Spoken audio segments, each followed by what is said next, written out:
Tonight's episode is brought to you by Stephanie Shelton Properties, GlassTire.com, and the Lawndale Art Center. It's your favorite primetime talk show, filmed live in front of a studio audience on the Richard Pryor stage at the Lawndale Art Center, located in beautiful Space City, Houston, Texas. That's right, folks. It's time for Lawndale Live.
Welcome everybody to Lawndale Live. We're excited to have you. You look wonderful. You look great. I mean, what a great time to be in. What a great city to be in. We live in Houston, a great city, great place. That doesn't always mean everybody's going to be nice to us. I mean, even getting here, it's like there's this new thing where folks want to honk at you soon as the light turns green. You don't have to be on your phone. You don't have to be doing anything. As soon as the light turns green, someone's going to honk at you. Who is that person? I mean, my car does not go 0 to 60 in 3 flat. It gets there, you got to give me some time, okay? It's like that. Big things in the news this week. We hear that Four Seasons, the hotel chain, they're going to be leaving Houston. They can no longer do business here due to false advertising. False advertising. That is correct. I mean, we asked them to give us an answer on why they were leaving and what led to the false advertising. It was simply put that there were only 2 seasons in Houston, and that wasn't enough. They couldn't advertise summer and little summer. Folks wanted the whole weather experience, so whatever. But it is a good time. It is a great place to be here. We're glad that you could join us. We've got Mr. Jawad over here as our music director.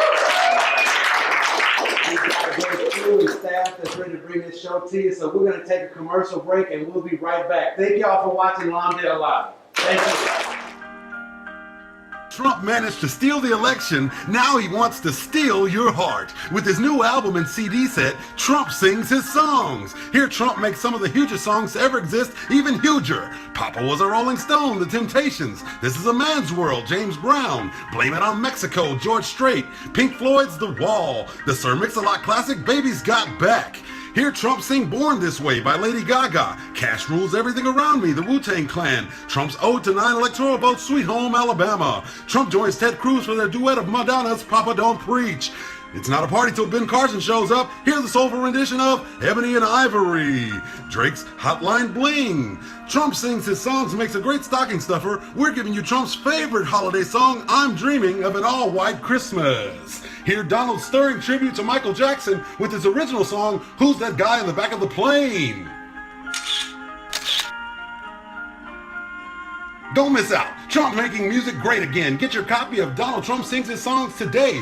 Bonus tracks include Bombs Over Baghdad, Outkast, 12 Play, R. Kelly, All Eyes on Me, Tupac, Wonderwall, Oasis, Creep, Radiohead, No Diggity by The Blackstreet, and many more. This is a huge deal. I mean huge. These songs have never sounded this good. Get your copy of Trump Sings His Songs today. We couldn't give these away if we tried, so you'll be required to purchase your copy by federal mandate. You will receive 2 album vinyls and 1 compact disc, and you will pay $15.98. Don't worry, you'll thank us later. Trump, do you want a rock star? Hello. My name is Taco Fred, the lawyer with the taco head. When I was younger, people treated me differently because I had a taco for a head. Rude people would even try to eat my face. I had to stand up for myself and demand the respect that I deserve. Let me do the same for you by representing you in a court of law. All you have to do is get over the fact that I've got a taco for a head. Let's hear from one of my past clients. I love Taco Fred. He got me so much money. All I had to do is get over the fact he had a taco for a head. It's that easy. I straight up lost my mind at work, y'all. But Taco Fred still got me that money. It was looking bad. You need to call him. Y'all tripping. Just gotta look past the fact he got a taco for a head. It's that easy. It's that easy. Give us a call or stop by our office. We're open Wednesday through Monday, closed on Taco Tuesday. Or visit our website at ijustgotbit.com. I'm Taco Fred, the lawyer with the taco head.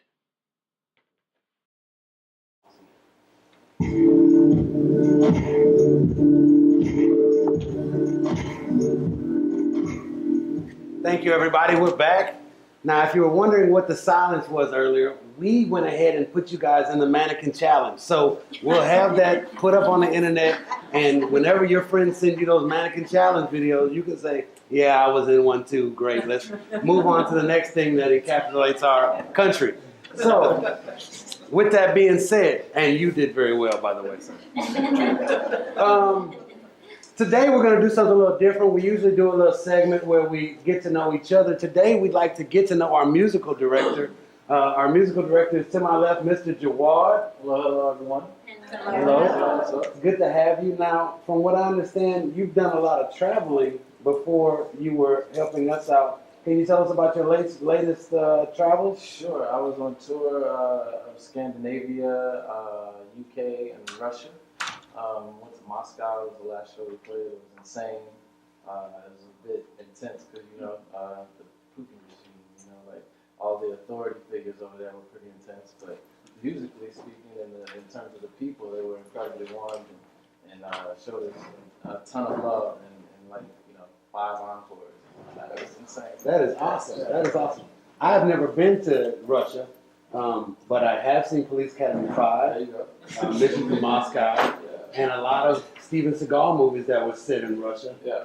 And I have one of those dolls that goes into another doll and into another doll. Oh, yeah. I bought one for my mom. Awesome. Yeah. So, she was like, oh, what am I going to do with this white lady? Put on my right. really wasn't going to display it, but That's I fine. convinced her she was down. Well, they hold things and you can hide things. It's functional art. And it's cultural. It That's is. what I told her. And she was like, you know what? That's smart. Yeah, I like that. One day I'll hope to go to Russia like you. Is there any other interesting places that your art has brought you? Yeah, I've been to Japan. I've been to South America. I've been to Mexico City. All over, man. Yeah. Nice. I've been to Beaumont, Texas. Shreveport, Louisiana. Right on. I love Shreveport. Lake Charles. I've been there too. Yeah. I've been to Paris. Paris, France. Hotel and Casino, Las Vegas. Oh. So I get around as well. Can't say. But it was good getting to know you a little better, and now they know you a little better. So I guess we'll continue on with the show. Now we got a guest coming up. All right. This guest we were really happy that he chose to take part. He is the curator of the Menil Museum, located here in our wonderful city. And a lot of good things I can say about him. Let's just bring him out. We have Mr. Toby Kamps, everyone.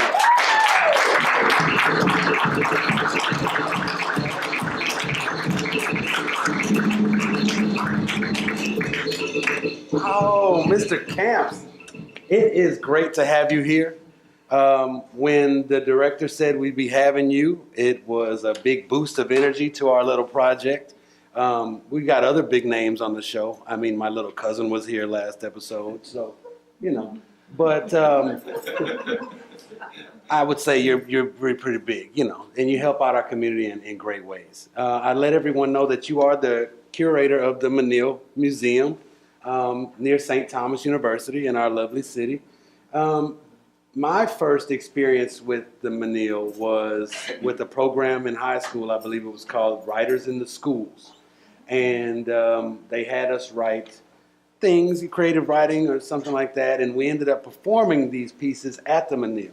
So that was my introduction there, and I really appreciate that program because that poem I wrote for that program went on to be published in books, and one of those books was authored by James Franco's mom. So technically, I know James Franco's mom, and that's cool. Do you know James Franco's mom? No. I can introduce you to her. I'd like that. But let's talk about the Menil. One of the biggest things I noticed when I went there was that we didn't pay to enter the Menil. Can you explain the difference between the Menil situation and maybe another museum where you have to pay to support it when you visit? Yeah, so the Menil collection opened in 1987, and our founder was the couple John and Dominique de Menil. John died much earlier than Dominique. He died in the early 70s, but together they envisioned this museum. And when she opened it, she said, Houston, this is your museum, and that idea of free admission was baked in. They tried to set us up with an endowment, some funds that we have invested, and we try to live off some of the income from that, and then we fundraise in the community. But we go to people and say, please help us remain free for all of Houston. That was the design for the place when it opened. Awesome, awesome. Now, I spoke about myself as a child being introduced. Were you introduced to the Menil early in life or anything like that, or art in general? I mean, do you have any childhood memories of? Yeah, I do. So I grew up in Milwaukee, Wisconsin, and one of the things that we did is we got in the station wagon and we drove around. We'd go to Washington, D.C., or then also, in Wisconsin, and we'd stop at, say, the Peshtigo County Fire Museum. They had a fire in Peshtigo, Wisconsin. It was much bigger than the Chicago fire. And it probably was just to use the bathroom. But so early on, I knew what a museum was, and I knew what a curator was. My father explained to me it was this very boring job where you just looked at stuff. And I said, oh, that's for me. And I'm very thankful that I never lost sight of that goal and get to do that. And my first visit to the Menil was 91 or 1990. And my first time in Texas, stopped, and I remember being this enchanted day, and I said, wow, I would like to work here someday. So childhood dreams, and then I guess college-age dreams have come true. So I feel very lucky to be in that great institution in this cool city. Awesome, that's awesome. Now, when we talk about the Menil, I mean, we're talking about, from what I understand, up to 17,000 pieces in that collection. Am I correct? We think it's now closer to 20,000. We have drawers and drawers of Byzantine keys and seals and all kinds of things. It depends on how you do the count. Awesome. But close enough, yeah. So the Menil has a huge closet somewhere, basically. Yeah. We Okay. have 6 rooms called the treasure rooms upstairs where all this stuff is stored. Kind of like the Indiana Jones movie at the end. Yeah, fewer cobwebs, but equally as mysterious. Yeah, Nice. fewer snakes last time I checked. Now we're talking Rothko Chapel. We're talking, broken obelisks. These are world pieces, and so every time I think about it and just think about what's there every day for us to go ahead and take a look at, it's a big deal. Yeah. Well, what can I tell you? The Rothko Chapel was founded by John and Dominique de Menil. I believe it opened in '71, but it is its own institution. People think it's part of the Menil collection, but it's actually its own institution. And their mission is spirituality and social justice. It's a little different than our mission. People always think because we're in the same neighborhood that we're the same organization, but in fact we're separate. And they're out there trying to build support the same way that we are, but we are very much in sync, and we certainly help them take care of their fantastic Mark Rothko paintings there. Nice. Yeah. We had a small conversation before filming the crew, and we were figuring out the total number of broken obelisks. Yeah. And someone said 3. I read 4. And the article also said it was still argued to this day as far as things like that. I've seen a photograph with a row of them. A lot of artists make things in editions, and this was somewhere like that, and I don't know the exact answer. The article didn't either. Yeah, I don't know the answer. It is, if you're looking for it now, by the way, it's not in its reflecting pool. It's off getting conserved. The Corten steel and the chlorine in the waters have it's just time to spruce it up. So it'll be back soon, looking better than ever. I noticed they just drained the water, which is a sign they're probably going to put it back in. Awesome. But Is there anything new or forming with the Menil that we should be looking forward to? I'm sure you're looking forward to yourself. yeah, all kinds of things. I can tell you right now, if you haven't seen it, Picasso and the Line is all-time great. This is an exhibition of Picasso's drawings, and they're line drawings, linear drawings, very little shading even. It's just, if you see this, you'll see somebody who since childhood has an unbelievable training in drawing.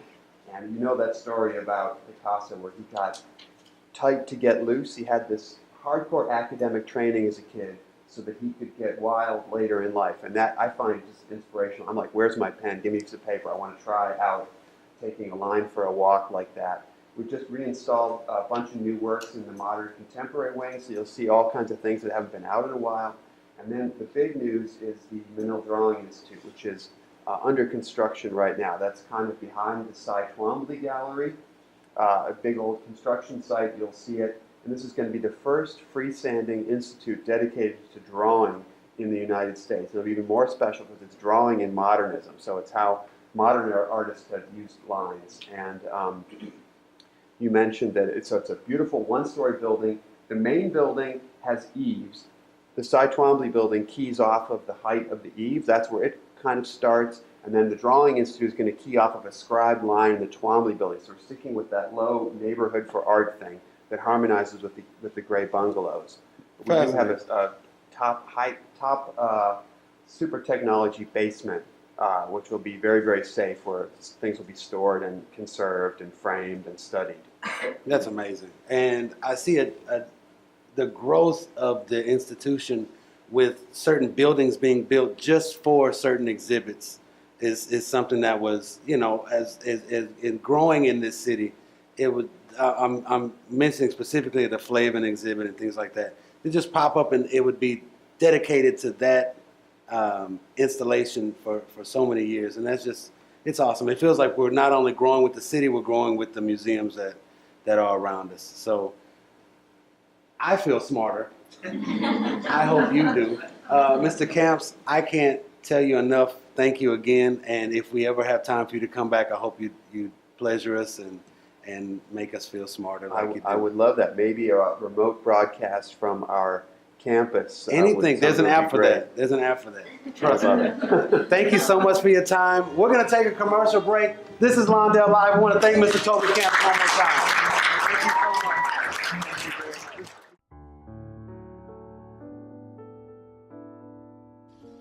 I thought I was the eighth wonder of the world. Was that just a saying? I am incredibly lonely. I always wondered who would care for me when I got old. When is the last time I took a bath?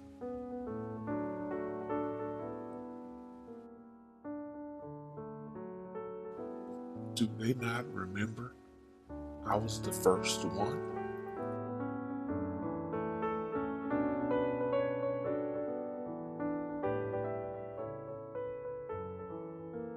This is what happens when all your friends die before you, because you ate well and you exercised. My neighbor is so annoying, always bragging about his roof.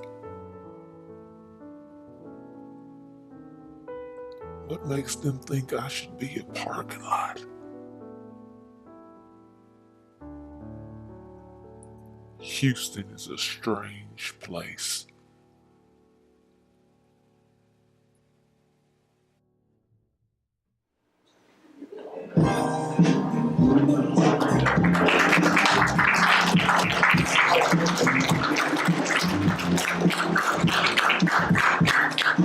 Oh, the Astrodome. I love that place. Any fond memories of the Astrodome for you, Mr. Walt? Yeah, man. I saw a maze, Frankie Beverly Maze, man. I remember seeing myself on the big screen because I was dancing. I was like 4 years old. I was getting down, and they flashed my face. That is fun. That's cool. I'm sure some of you have memories of the Astrodome. We should have just made this show about the Astrodome and talk about it all night. But we can't. Right now, we're going to get into. We were supposed to have a young man who is a great guy, Mr. Gonzo 247. He is somewhat of an ambassador for street art and graffiti in our city. And right at the last minute, someone called him to talk about really important stuff, really, really, really far away, like far. And we thought it was most important that he spread that education to those folks and be an ambassador for our city and his art form. So we applaud him in going away to take care of that important business. And since he's not here tonight, we're going to share some street art and graffiti that can be found in downtown's east downtown area. And Gonzo helped arrange the Houston Mural Fest, which took place in 2015 and 2016. And some of these works you see had to do a lot with that particular festival. So we're going to take a moment, take a look at it, and then we'll continue with some other guests. So thank y'all for watching Lawndale Live.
Awesome. That was fun.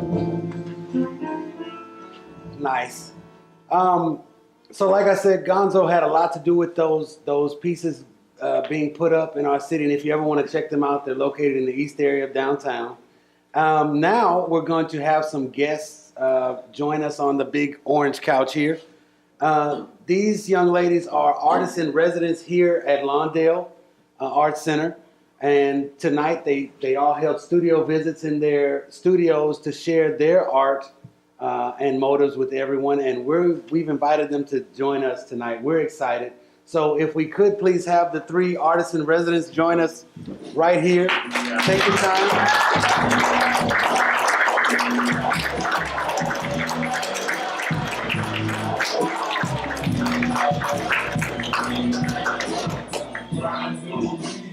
All right. So we have Sarah. Could you raise your hand? She's named Sarah too. I was trying to make it weird. We have Sarah Welch, Randi Long, and Melinda Laszczynski. Very good. I practiced before the show. Now, if I'm correct, you three are currently in residence here in this building of art and thought. Awesome. And you held a studio visit for your studios before you were on this orange couch. Yes, just now. Awesome. Did anybody go? A couple people. Nice.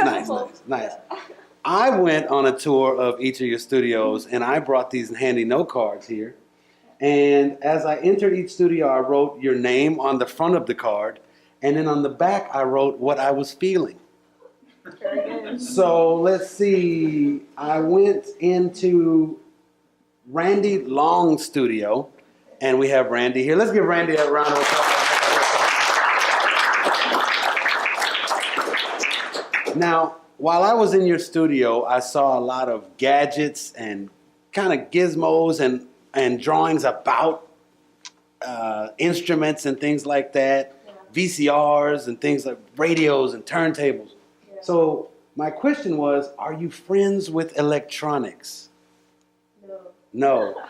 No, I do have a theory that like electronics can like feel your energy, and I like every time that I need to do something really important, they like malfunction.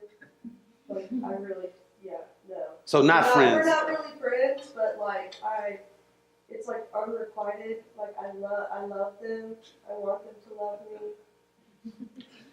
I would suggest more personal time with the instruments. Let the electronics know how you feel. A perfect thing I do is when you say, I hear, so in the future could you not?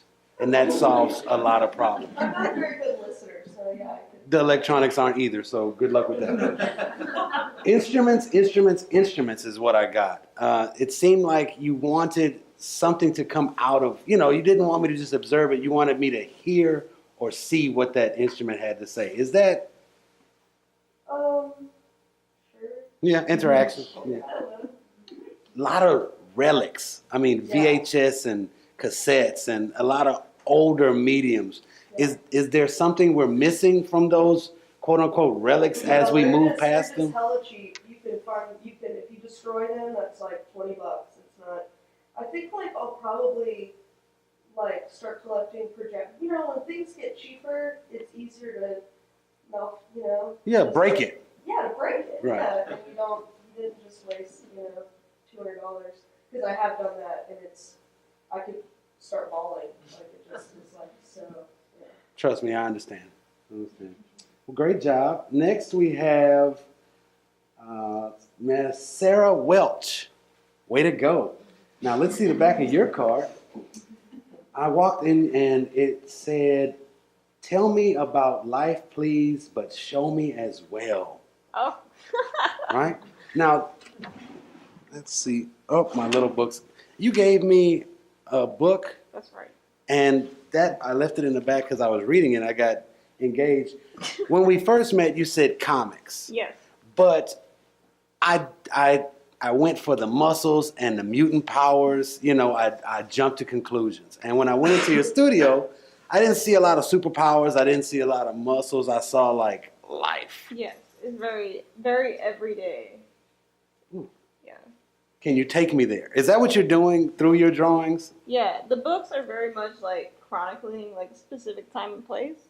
So it's very like current Gulf Coast climate, like young people living life, like growing up during a recession, post-recession era. Cool. Yeah. Are there lighthearted moments? Is it just everything you find in life? Yeah, it's certainly not like gloom and doom. Mm-hmm. This pacing is like pretty slow, and so I think in that way it does feel like everyday life. My other comment was, do you live in some of those frames that you're drawing? Yeah, the characters are really like an amalgam of friends of mine, and so are the stories. So it's a combination of things like I've experienced firsthand and stories people tell me. And I think like that, taking that average of like the temperature can give like a good, accurate, overall climate. Nice. Well, I enjoyed it, and you really made me think, because when you said comics, I should have thought more broad. And when I walked into your studio, it really just set it out there, and I really understood where you were trying to take me. And I look forward to reading and finding out more. And next we have Miss Melinda. Melinda. Now, my comment said, oh, the colors, oh, the textures. I want to touch the art, but it would be bad and rude. Am I okay? I could touch it. Okay, I'd have to ask first. Okay. Okay. One of your paintings hid from me, and I was lonely. There's a woman with a hologram, and when I did like this, she hid behind. She hid from me. I didn't know whether to be offended or if it was a cheeky game we were playing. But I was lonely at the time, and that really made me feel like I had a friend. Oh. Okay? The other comment was so many layers. So many layers. I just want to jump in those layers and explore. But next time I can, because you gave me permission to touch it. So, and a lot of movement. Movement. Am I missing it or? No, it's definitely A lot of movement. Awesome. I can't tell you how much fun I had going into each 3 different studios and being led into your minds. A lot of your surrounding studio played into the art that you were displaying. There was a lot of personality in the way your studios were set up, and I really enjoyed that. It felt like we were all friends, and that's good. So I really had a good time you sharing your art with me, and I'm glad you shared it with all of our viewers here. Once again, we want to thank you all 3 for coming out. Can we give them a round of applause? And if you haven't seen any of their work, it is in the 3 studios behind us, and you can touch her stuff. So one thing. Just take it slow, and not everybody at the same time. Okay? But thank y'all again. Let's give them a round of applause. It's Lawndale Live. We'll take another commercial break. Thank y'all very much.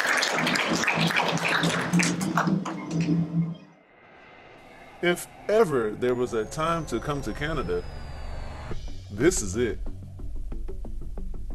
Canada is the world's most educated country. Over half its residents have college degrees. For you fat Americans, Canada consumes more macaroni and cheese than any other nation in the world. Canada also consumes the most donuts and has the most donut shops per capita of any country in the world. Prostitution is legal in Canada. Buying the services of a prostitute is not. Police departments in Canada give out positive tickets when they see people doing something positive. That's strange. Oh, and I almost forgot Drake. You Americans love Drake, right? Look at how harmless he is. Come to Canada before it's too late.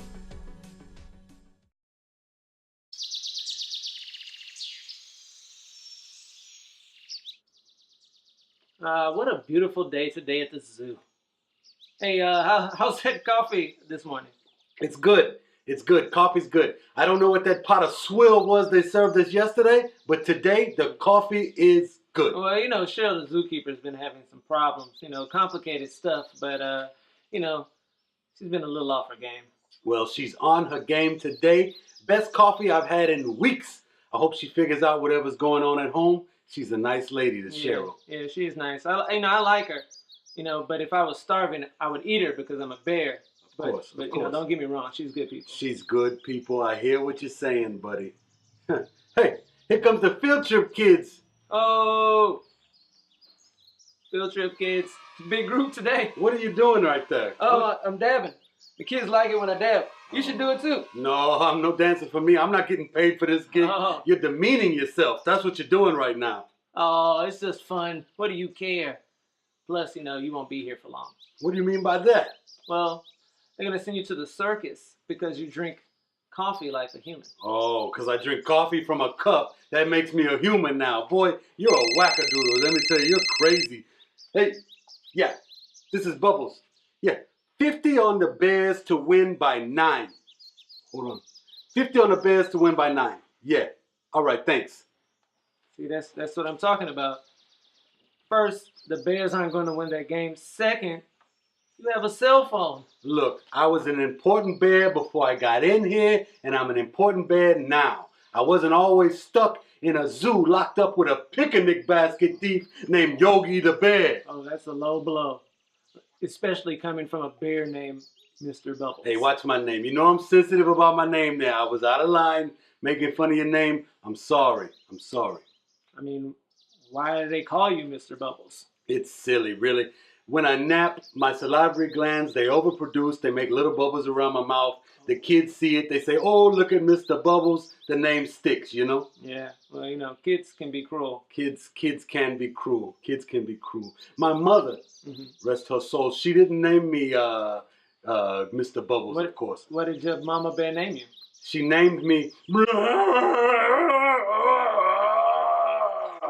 That's a strong name. I Thank you. totally understand why you Thank don't you. like the kids. No, don't get me wrong. I love the kids. Now, if I was starving, my natural inclination would be to swallow them whole in a minute. Yeah. But the kids are good people. They are good people. Yeah, the kids mean well. Yeah, they mean well. Gotta love the kids. But if one of them falls in the cage here, I'm not moving an inch to help it. No. Gotta be careful how you deal with the kids. Gotta be. They'll get you killed. The kids will get you killed. Like your, what's his name? Harambe. Yeah. Harambe. Oh, God rest his soul. Oh, brave soul. Brave soul. Brave soul. True hero. Yeah. True hero. True hero. Oh, well. I guess I'll go get some coffee then. Hey, you want to borrow my cup there, buddy? No. I'm good with my bowl. Suit yourself. Yeah. I'll probably take a nap. Go make the bubbles, you know? All right. Well, you know, I'll see you around lunchtime. All right, Yokes. I'll see you at lunchtime, man. You be good.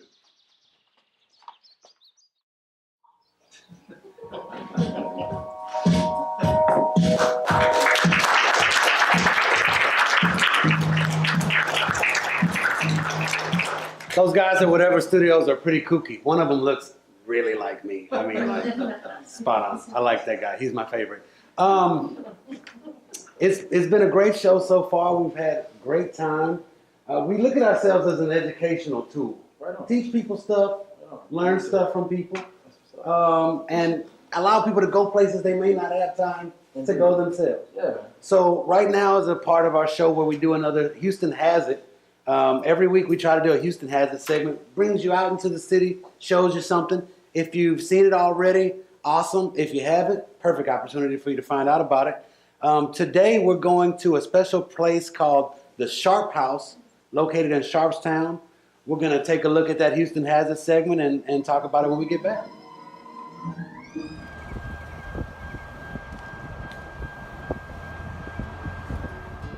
This week, Houston Has It visits an interactive installation by Dan Havel and Dean Ruck. The installation is titled Sharp, and it resides in Houston's Sharpstown area.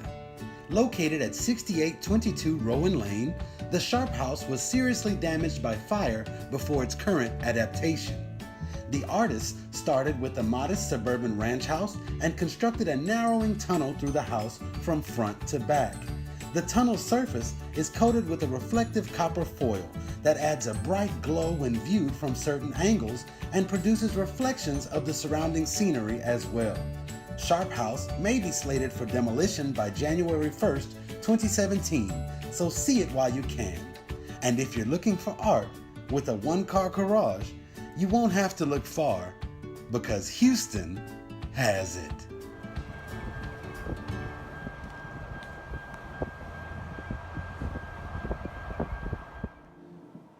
That little segment makes you feel good, doesn't it? I'm gonna go check it out. Yeah, I live in that area. It wasn't too creepy when I showed up and took pictures and laid all in there.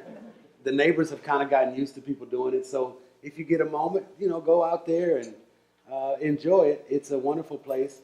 Mr. Jawad? Yes, sir. I want to thank you for being with us today. We've had an awesome time. I want to thank you all for coming tonight. I want to thank the crew and the folks behind the scenes for helping put together such an awesome project. I hope you had a good time. We're going to pick up the energy and play that theme song and applaud. And we do this every Tuesday, and you can come and join us. We're like family here, so you come around anytime. Thank you very much.